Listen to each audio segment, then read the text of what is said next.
Welcome to this week's episode of Pick Up Sports Talk. I'm Brandon Schiffman. And I'm Spencer Stein. We're going to jump right in today with the NBA Finals. We'll also get into the NHL Stanley Cup preview because last night the Lightning punched their ticket. We got some football things and a few baseball notes in addition to the College World Series. That's one sport we haven't talked about yet is college baseball. We'll get to that today. But let's start with the NBA Finals. The games have been a little boring, I would say. Game 4 was the most interesting in my opinion. Game 1 had a good comeback. But the good thing is we have a 2-2 series. So we have a best of 3 between two great teams. So that'll be entertaining. So, Brandon, I want to start with the first 4 games. What do you think of those? So a lot of people are saying it's been a bad finals, and the truth is, I think that people's opinion on these finals games changes over time. People forget that the 2016 finals, I know you love mentioning it because you're a big LeBron guy, people forget that basically every game going into Game 7 was either like a blowout or is just forgettable for some reason. Yeah. I think hindsight will treat this finals favorably, and I honestly think it's been a good finals. Especially because we're poised for a good 3 games. For sure. Or 2. For sure, yeah. I mean, you look at it, big comeback story Game 1. Celtics came back from, I think it was like 16 points and went on a crazy run.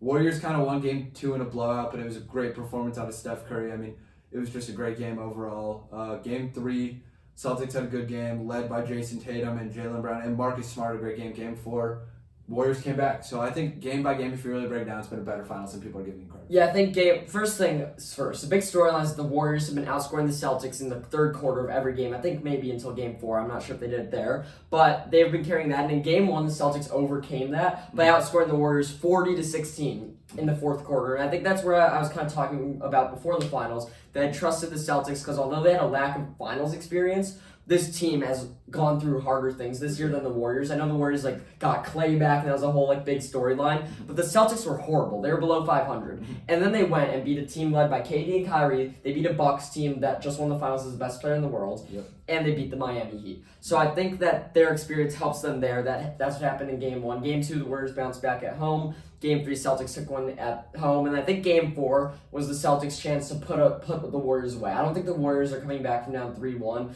but Steph Curry really put the team on his back. Yeah, for sure. That's something I really coming off injury, too. Yeah, that's something I really wanted to talk about is, it sometimes does feel like what I've been watching this series, I've watched every single game, that Steph is carrying a tremendous load on his own. I feel like Steph, there are times when I really think he needs help, and, although Game 4, Wiggins did step up towards the end of the game, he was playing some great defense on stretch, he had 17 points.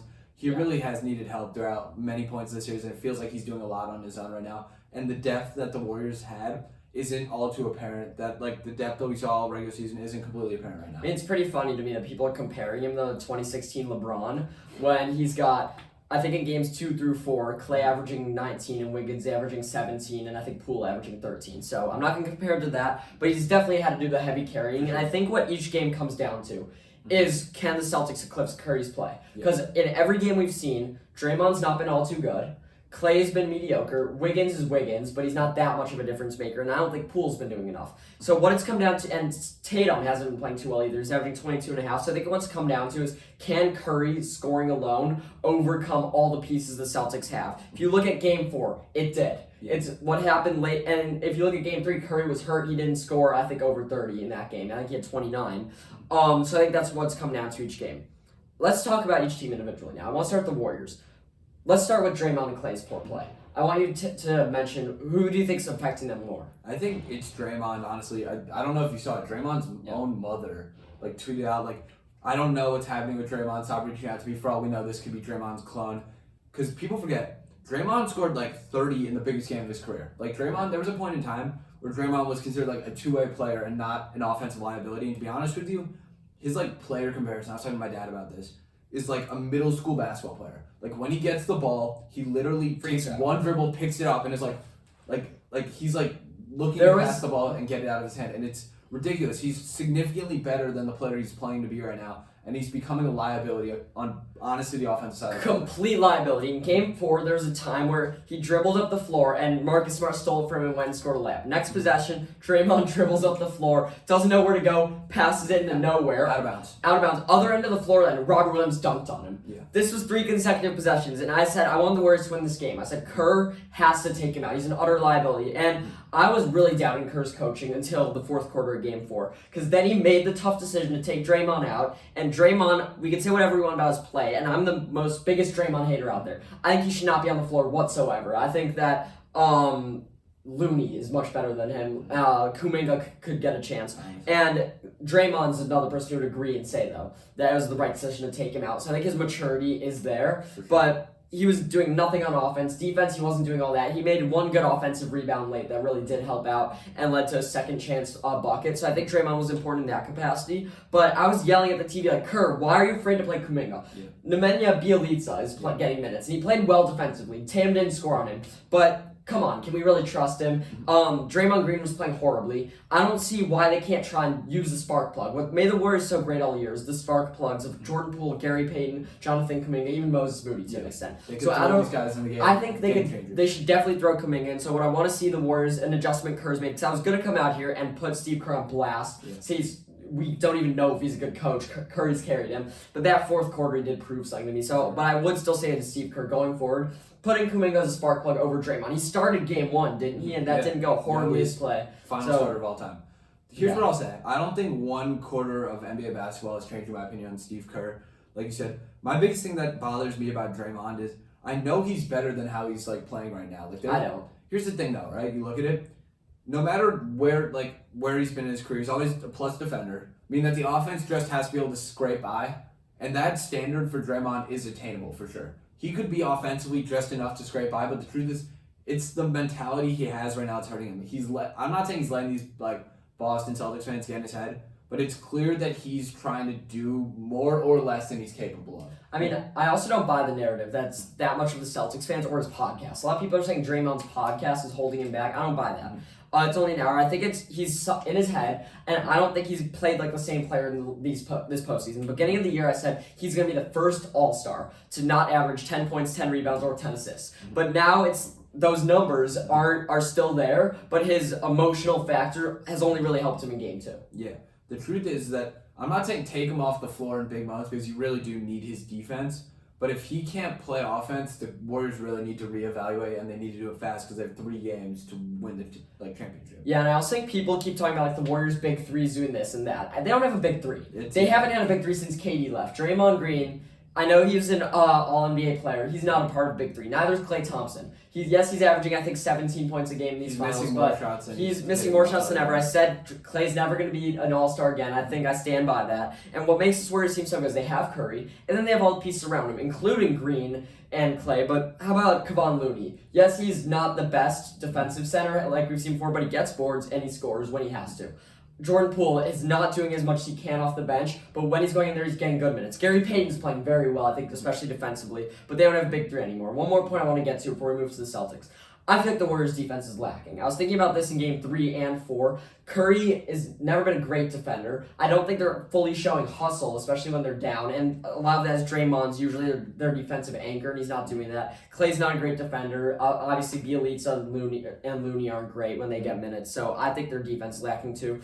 Only thing I have to say about the Warriors is play Kuminga. Put in Jonathan Kuminga. He is trustworthy. Take out Draymond Green. My biggest thing is I don't think they're not playing good defense. I just think their defensive style is kind of changed. I think they wanted to take up a new style against the Celtics, and they're playing I don't know how to explain a very snappy style of defense. They're trying to run in transition, they're trying to deflect passes and things like that. But in doing that, having Curry and the guards run all over the floor, they're giving up backdoor cuts and things like that. They're giving Boston easy offense. So you got to decide: is it worth the risk to reward ratio of this snappy defense and reaching for passes and trying to steal the ball? And although I think a lot of what's happening with Tatum only averaging 22.5 points per game in these finals is Jason Tatum missing shots, you could say the Warriors' defensive plan has been to limit Tatum. They've done that successfully. He's also been playmaking better than the downside is that it's led to Jaylen Brown completely going off. Draymond Green also, he's had 18 fouls in this series and 17 points. I think it's 19 fouls. He's maybe 19 now. He's not supposed to be a scorer, but he can't be fouling that much. And I know you said that their aggressive style of defense is the plan, but that's still not an excuse for fouling so much. No, it does put them in foul trouble. I want to move on to the Celtics side of the ball. Mm-hmm. What do you think Jaylen Brown playing better than Jason Tatum is an issue? Do you think it's Jaylen Brown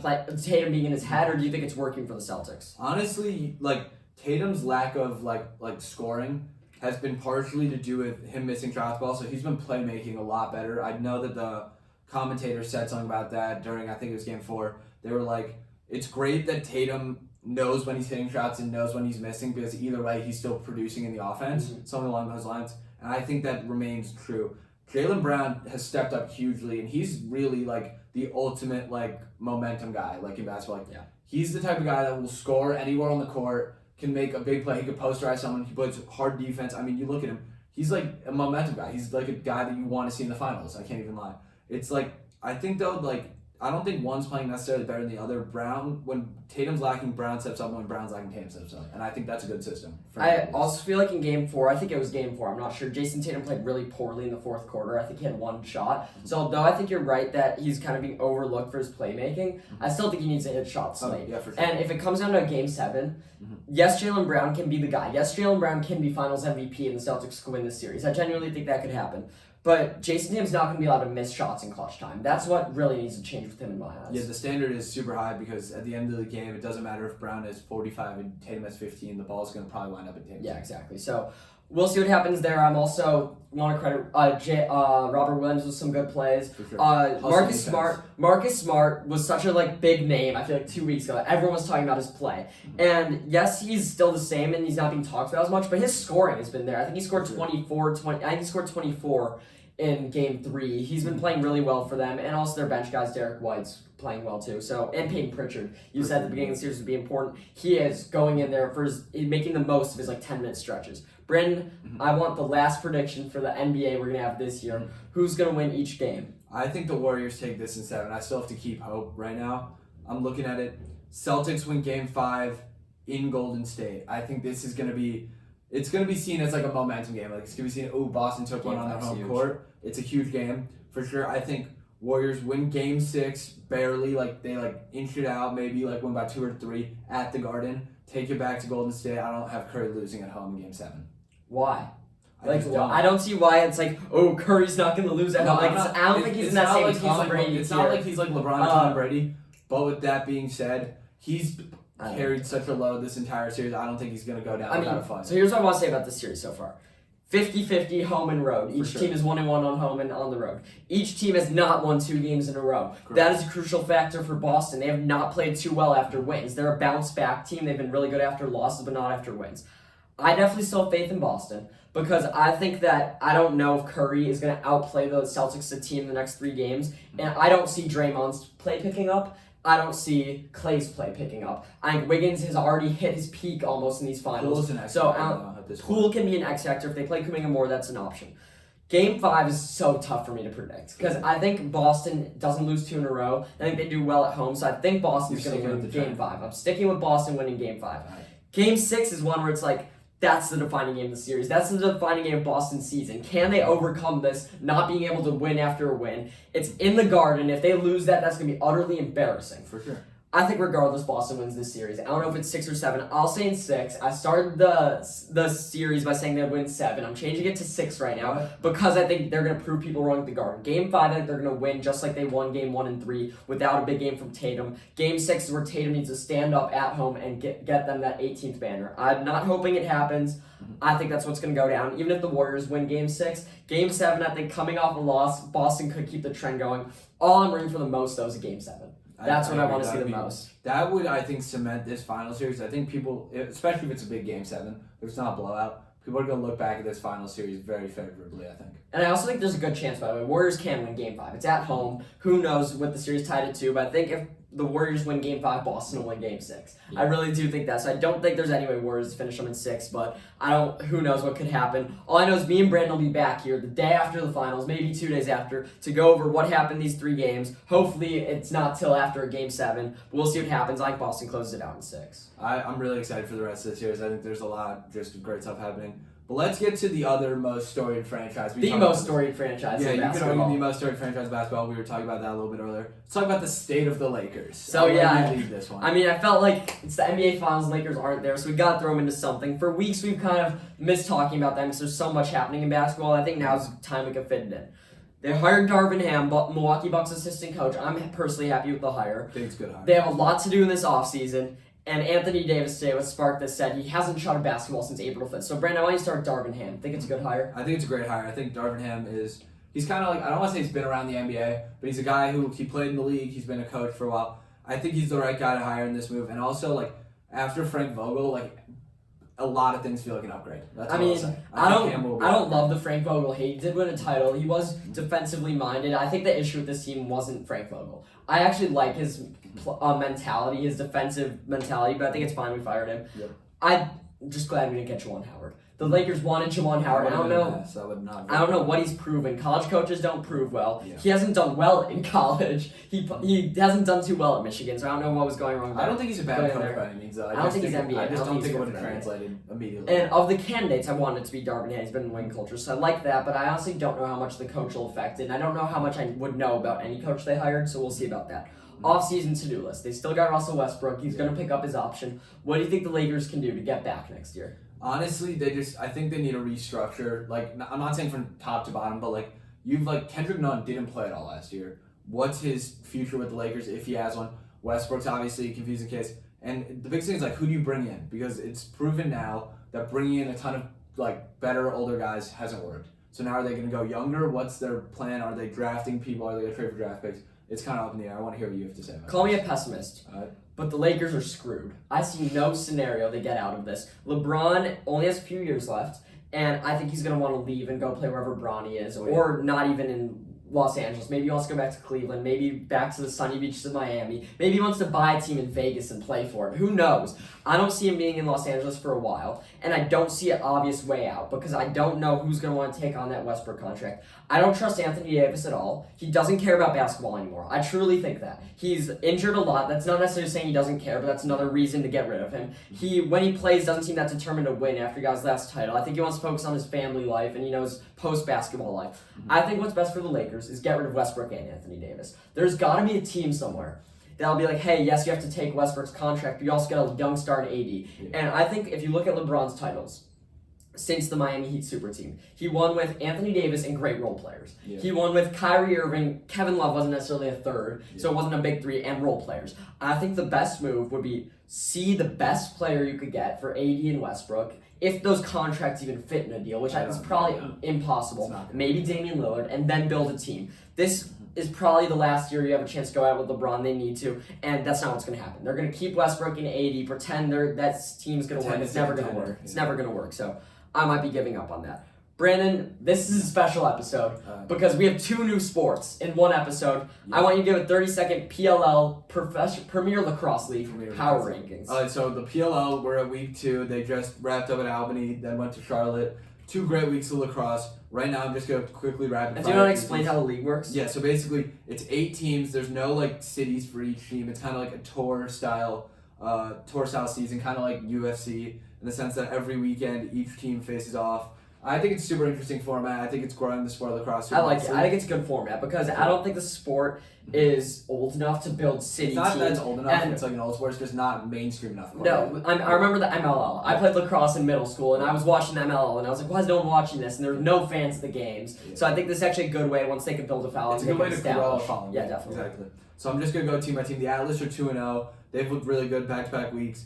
Jeff Teat has looked amazing following his Rookie of the Year season. Chris Gray, I think, is making a run for Rookie of the Year. Second in Rookie of the Year, or I think the next guy in the Rookie of the Year, Logan Wisnowski, is coming off a huge season at Maryland. He's looked really good for the Crown. Connor Farrell has been absolutely killing it. Same with Trevor Baptiste on the Atlas. The Whip Snakes, coming off their championship loss, look really good. They've won 2 games. One was in overtime yesterday, and they won their week 1 matchup with 4 seconds left. I think Bernhardt had a goal that was super nice. Archers are 1-1 right now. They've had a tough couple matchups, but they're going to get Grant Ament back soon. He's been really good. He was really good last year, really good at Penn State. Cannons lost this week. They didn't have Lyle Thompson. I think that was definitely a factor, but their rookies have looked good. I know Ashton Holton's looked really good. Chaos coming off their championship win, 0-2. That's definitely tough for them, but I think they'll bounce back. Blaze Reardon's the best goalie in the PLL, and I think Jared Newman's super good, and overall they just have a really good team. Water Dogs, 0-2, coming off a good year last year. They're the newest expansion team, I believe, or second newest, but overall they've just had a tough year. They've had some tough matchups. They'll bounce back. The Redwoods are probably the biggest question mark right now, just because they're 0-2, but it seems like they have all the talent in the world. They have guys like Jules Henningsberg, Rob Pennell, Sergio Perkovic, Miles Jones, and they have a great young goalie, Tim Schreiner. I don't know if they'll bounce back, though. They just don't seem to be playing super well right now. I mean, yeah, that was all gibberish to me. That must be like how I sound when I'm talking about tennis. Yeah, no. But I know it's entertaining to watch. I know Trevor Baptiste is a really fun fogo. He's my favorite player in the league. And I did watch Wisnauskas at Maryland. That undefeated team was really entertaining. So the PLL is a growing sport, good thing to watch. For sure. Let's get into a more established sport. Hockey. Always The battle for Lord Stanley is going to start, I think, on Wednesday. Super exciting. Super exciting. I want to talk about the two teams. We talked about the Avs, but let's talk about the Lightning. The Rangers blew a 2-0 series lead. The Lightning won 4 straight. I was honestly expecting this. I'm not shocked. You know, a lot of people are saying the Rangers choked, but I think at the beginning of the series I said that the Rangers will come out hot because they've been playing a lot. But long term, the Lightning's rest is going to help them out. I think that's what happened. I think it was just that experience. The Lightning have really been there. They've been a dominant team over the past half decade. That seems to be a trend in hockey. You look back at our Blackhawks. But yeah, the Lightning just had the experience, and in the end, I think that worked in their favor. They do have that was a great goalie battle during this series. Yeah. It was Igor versus Vasilevsky. And honestly, I'm super happy with the series. I'm happy for the Lightning. They're my preseason prediction. And, you know, I'm not spoiling anything. And but I just want to say, Igor changed my mind. Before the series, I said Igor's been better in the season, but Vasilevsky's still the king of hockey.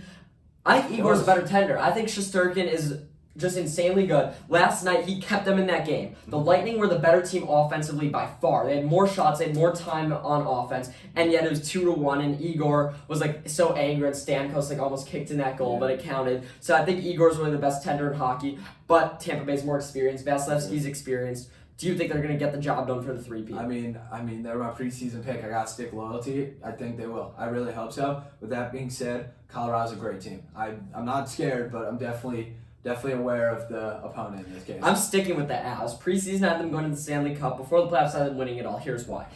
No team has beaten the Lightning in a series in 3 years, so that's why it's kind of worrisome. That's why it's like, why are the Avalanche going to be the ones to get it done? And it's not going to be because of the goaltender. Because New York tried, they didn't out-goaltend them, and I think Darcy Kemper isn't the most trusted player, the most trusted goaltender. He's averaged only under 3 goals a game, which is worse than Vasilevsky, but still good. But the reason the Avalanche will get it done is because of their offensive firepower. Nathan McKinnon, I truly think, can make a run at McDavid for best player in the league.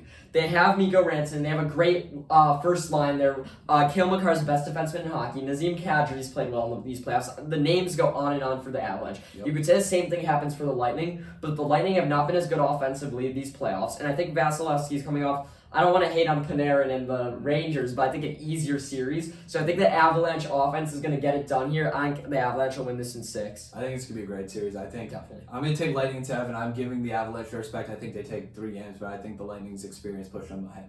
Yeah, I agree. So that's the NHL. We're going to get to some football here. And Brandon, I know you wanted to mention Deshaun Watson's controversy. We haven't talked about it too much, but you texting me a hot take a few days ago. Or not a hot take, but a necessary take. So basically, more people have come out against Deshaun Watson. I think the number's up to 23. There's still a lot in the air, and I saw someone on TikTok. It reminded me of the Calvin Ridley situation, where Calvin Ridley is not going to play a season of football for betting, I think, $1,500 when he wasn't even playing. And that made me think of Deshaun Watson. The truth is, Deshaun Watson should not step on a football field ever again. Yeah. I mean, the evidence is just like undeniable at this point, and you have to realize that although he is a football player, he's a human being too, and he is a bad human being in that for what he did.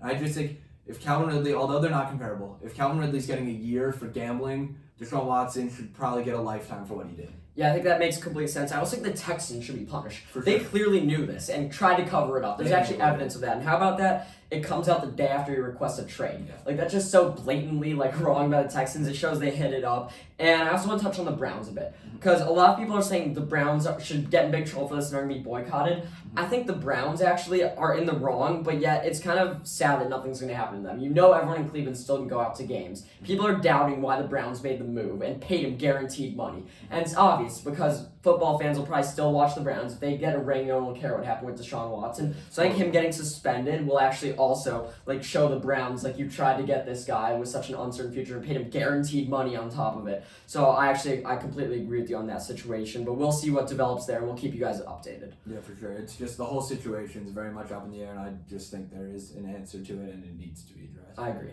Let's move on to an old school segment. We haven't gotten to this in a while. Change my mind. So Spencer's gonna give a take. He's gonna try to change my mind here. Yeah, or you're going to try and change my mind on it. It's or kind of a hot take. take. I love the season 1 pickup sports talk little segment. So change my mind here. Here we go.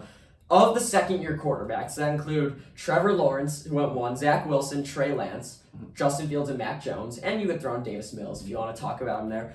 Justin Fields, I think, is the best second-year quarterback. I'm not saying he's going to have the best performance this season, but I think skill-wise, I trust him. I like what I see the most. I think he has the highest ceiling long-term. And I think although he's in a bad situation, he's the one I look at right now. And if I had to start a team with any of them, I would choose Justin Fields. So, Brandon, change my mind on that, because I know a lot of people would disagree with it. All right, so my personal take, I think the quarterback out of that group that's going to have the most output this year, probably the best season overall, it's probably between Trey Lance and maybe Mac Jones. I don't think Mac Jones really progresses beyond what he had in his rookie season. Yeah. I don't know why I said freshman season. His rookie season. I don't think he ever gets beyond that, far beyond that. I don't think he's gonna carry them to a Super Bowl. But he still is at a higher floor right now just because of his situation. But I think Trey Lance, if he adapts well into that 49ers scheme, could have a really good year. I think the stats might be a little bit deceiving because they just have a ton of weapons. I think talent-wise, Fields is really up there. The one guy that scares me a little bit with talent-wise is just Trevor Lawrence, based on the fact that he had all the hype coming into the draft. He was seen as the best prospect since Andrew Luck. But I can get behind it just with Fields, multi-talented. He's good. He's a good runner. He's good at reading offenses. He's a good scheme guy. So yeah, I think that production-wise, it could go to any of them because that's just really up in the air. But I think there are two that have a significantly higher floor. But I think talent-wise, Fields is right up there, and I think he could potentially have the highest. Before I give my counter-argument, do you think any of these guys, can you see any of them as MVPs other than Fields? Do you see a world where Mac Jones wins MVP? No, because I think he fit into the Patriots scheme nicely, and I don't think it gets much better than what we've seen. So, yeah, I'll go through these guys one by one. Mac Jones is a very special scenario. Because Mac Jones, I can't talk about the stats. Mac Jones had good stats. The Patriots went 10-7, I think, right? And he had a good completion percentage, 22 touchdowns. He played well. Look at the eye test. I'm the biggest Mac Jones hater out there. I'll admit that. I might be biased, but the Patriots were never going to win a playoff game with Mac Jones. They were going to get blown out the whole time. He's a system QB, and I think although system QBs are important, and especially the Patriots system that can work, that doesn't mean in any world he's better than Justin Fields. Justin Fields can flop. Sure, we know Mac Jones probably still going to be their starter for the next 3 years, but Mac Jones is not a Pro Bowler. I think he made it this year, actually. He's not a Pro Bowler in my eyes whatsoever. He's a systems quarterback. He doesn't make special plays. Patriot fans are going to be all over me for saying this, but nothing about Mac Jones screams to me, generational talent. So he's his own scenario. He's one guy that I'm not using the stats to back up. It's just watch him play. Yeah. Watch Mac Jones play. Nothing is special about him. Player by any means. I don't think he's going to be the guy that by leads no the franchise. Here's the thing. Even in the best situation, if you put him on the Rams offense, I don't know if he takes them to the Super Bowl. Just because there's a lot of question marks with it, and I think you need a certain level of talent people to push your team to the upper echelon. People think he's like Matthew Stafford. He's more like Blake Bortles in my mind. He's getting carried by a defense, and the Jaguars collapsed in a year. I don't trust. How about this? I don't trust the Patriots coaching anymore. Yes, I'll trust Belichick forever. I trust Belichick forever. But what's he doing? Hiring his family to coach the team. His son is really funny on the sideline. Yeah, it's what is he doing? Matthew Patricia, I guess, might call plays. There's so much up in the air there, and I think it's time we say Belichick's aging. They don't have Tom Brady anymore. I don't think the Patriots are in the top 10 teams maybe in the AFC. Some question marks in Foxborough. There's so many question marks. I could say I think the Dolphins can have a better season than them. I think the Bills will. I trust every team in the AFC West more than them, including the Raiders and Broncos. The North is where it gets questionable. I trust the Bengals over them, probably the Ravens. Not the Steelers. Not the Steelers, not the Browns. We'll see what happens with Deshaun Watson. I trust the Colts more than them. Titans a maybe. That's a lot of teams. Yeah. And anything short of perfection, Foxborough and Boston, I know is an issue. So I think right now, I don't know how much we could even trust Mac Jones as a system QB. So I'll leave that to out. I want to talk Trey Lance. Trey Lance was taken above Justin Fields, one most similar to Justin Fields. He's a much better system. And I don't think, by the way, it's a lock that his system's going to carry him, because who knows what Deebo Samuel's going to do. He might want to leave. Mm-hmm. I do trust Brandon Ayuk and George Kittle. Both of them are very injury prone, and they always have a run game. But if you look at Jimmy G's stats, other than his record, they're not crazy, and it's because that system takes away from him. So I think the system is either going to give Trey Lance so many options that he becomes like Mahomes, or he's going to fall, and I think he will be good. But I think Justin Fields can do everything he can, just better. When we saw Trey Lance play, he was not necessarily making huge plays. He had a couple big runs. His completion percentage was low. He only threw 5 touchdowns in 6 games. I think they're going to be handing the ball off a lot. And I think Jimmy G is still there lurking if they don't trade him. So although Trey Lance has the best chance to be very successful, I think purely skill-wise, I love the way the Bears are developing Justin Fields. He's taking tons of reps. Like Ryan Poles and Matt Eberflus are changing this whole development. I don't love that the Bears don't have a lot of weapons, but call me crazy. Next offseason, the Bears are going to have a high pick. They could take Jackson Smith and Jigba. That would be crazy. DK Metcalf is not reporting to camp. He could be on the trade block next year. They have a lot of pieces to build up. This year's going to be bad. All we need to see this year is Justin Fields' development. What I want to see from Justin Fields is a good enough year that in 2023 we'll have some weapons and we could say Justin Fields has the pieces around him and has shown talent, hopefully he shows talent this year, to be an MVP candidate. And I don't think I can see that out of anyone else, even Trey Lance, because Trey Lance can be carried by a system. Unless he truly goes the Mahomes route and has, Tyreek Hill and Deebo Samuel. He has, instead of Travis Kelce, George Kittle. Even better O-line and a run game. That's the only way I think Trey Lance can eclipse him. And I think a Mahomes guy comes around once or twice every 50 years. Yeah, he's a more than generational player. As you said, T-Law has the talent, but as I said, Justin Fields beat him in college.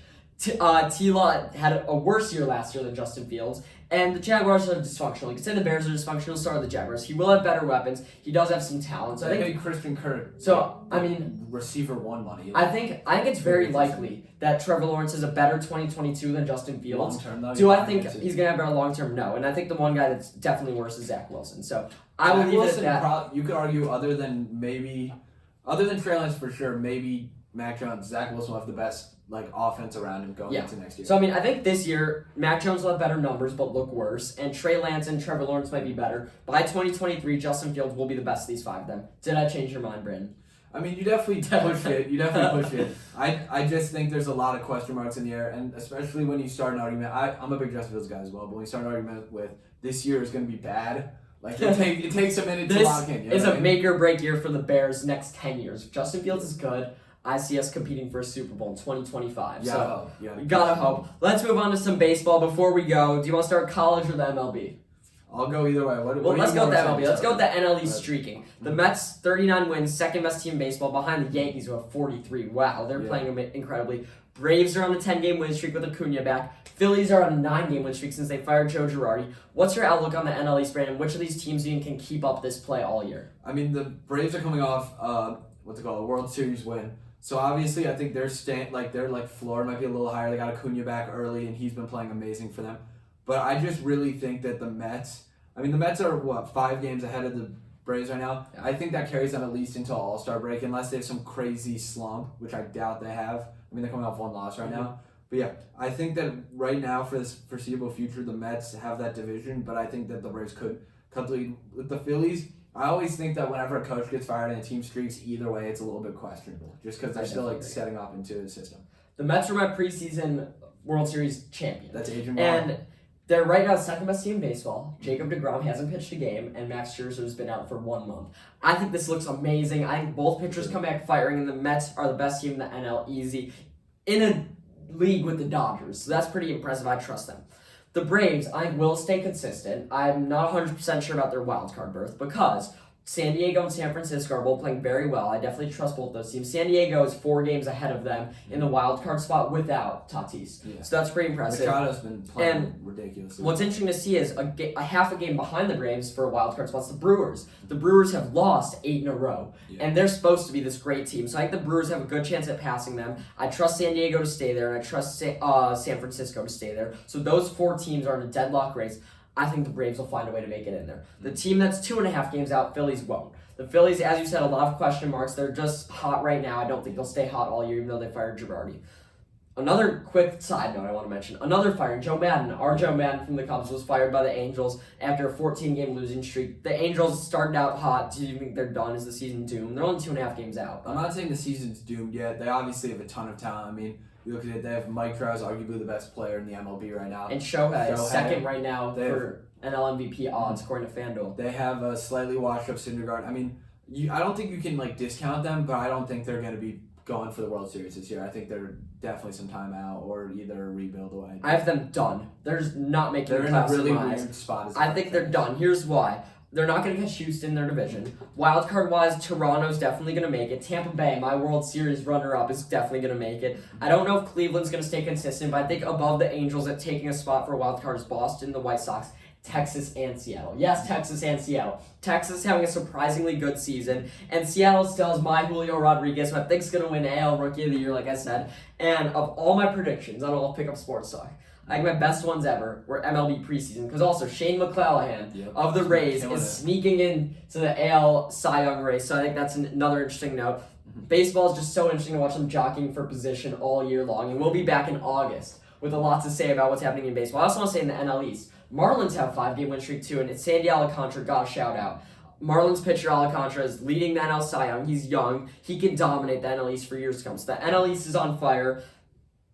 NL Central necessarily isn't, with the Brewers having their 8-game win streak. 2 coaches have been fired. So baseball, although NBA and NHL are winding down, the NFL hasn't started yet. Baseball is a sport you can focus your attention on. Absolutely. I have started watching baseball more and more as we've gone more into PLL Sports Talk. Not a regret at all. I've grown to love watching baseball just like I did when I was a little kid.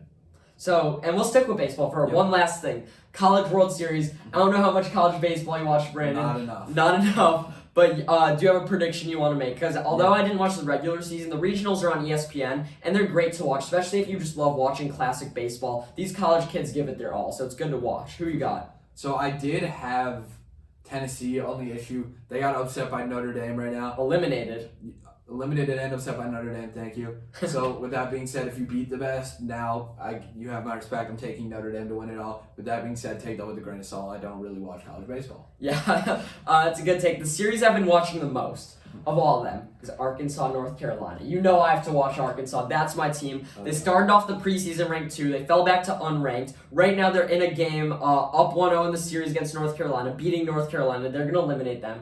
And they're going to come out unranked. Woo Pig is going to win the College World Series. Virginia Tech was my fallback, but they're eliminated by Oklahoma. I got to ride with Woo Pig. Arkansas is going to win the College World Series. I do like your Notre Dame pick, by the way, though. I went to a Notre Dame Northwestern baseball game this year. Notre Dame has looked really good, and I know they have a lot of commits from high school for the future, but this is Arkansas's year. Trust me on that. All right. I believe you, man. So thank you all for listening. We only got 1 episode left before the season concludes, but over the summer we'll still be producing content, some short clips, some big picture debates, all of that stuff, and feel free to fill out our Google form on our YouTube page and our website if you want to request a debate, because we're trying to get all these big picture NFL debates that you guys love, so feel free to request those. Yeah, thank you so much for listening. We got 1 episode left in the season, like Spencer said, but make sure to stay tuned with us, like and subscribe if you haven't already. Thanks.